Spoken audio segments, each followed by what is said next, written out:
Pinakamalaki sa kasaysayan ang nagastos ng gobyerno noong 2023 para sa Confidential at Intelligence Fund ayon sa Commission on Audit. Umabot yan sa mahigit 10 bilyong piso. Kung ano-anong ahensya ang nabigyan ng pondo, hinimay sa pagtutok ni Maki Pulido.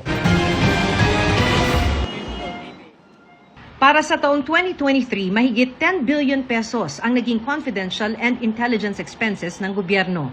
Base sa datos ng COA, ito ang unang pagkakataon sa kasaysayan na lumampas sa 10 billion pesos ang nagastos na confidential and intelligence funds. Sa halagang mahigit 10 billion pesos, higit 4.4 billion pesos ang confidential expenses, habang mahigit 6 billion pesos ang intelligence expenses. Sa confidential expenses, pinakamalaki ang Office of the President sa higit 2.2 billion pesos. 375 million pesos naman ang confidential expenses ng Office of the Vice President. Pero meron ding ginastos na confidential funds ang ibang opisina at ahensya ng ehekutibo. 522 million pesos ang ginastos ng Office of the Secretary of Department of Justice. Mahigit 70 million pesos ang sa Department of National Defense at Interior and Local Government.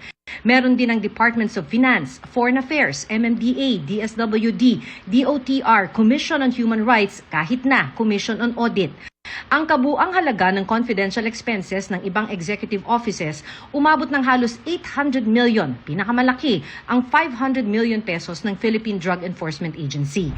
Sa isang joint circular, sinabing ang confidential funds ay para sa surveillance activities o paniniktik ng mga ahensya ng gobyerno para suportahan ang mandato nito.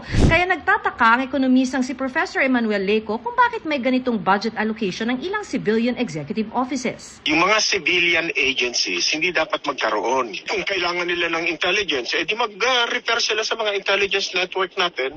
Nakapaghihinayang ang ganitong kalaking pondo ayon kay Juan Antonio Perez, dating Undersecretary ng Commission on Population and Development. Pondo raw ito na nagamit sana sa mga tunay na pangangailangan tulad ng pabahay, gamot o dagdag na mga silid-aralan. Mababawasan ang mga social programs. The human capital side. Matapos maging issue ang pagbibigay ng confidential funds sa mga civilian agencies, may mga ahensyang tinanggalan nito sa 2024 national budget kabilang ang OVP at DepEd. Sa panukalang 2025 budget naman, ayon sa DBM, binawasan din ang confidential and intelligence funds ng 16%. Para sa GMA Integrated News, Maki Pulido, nakatutok, 24 oras.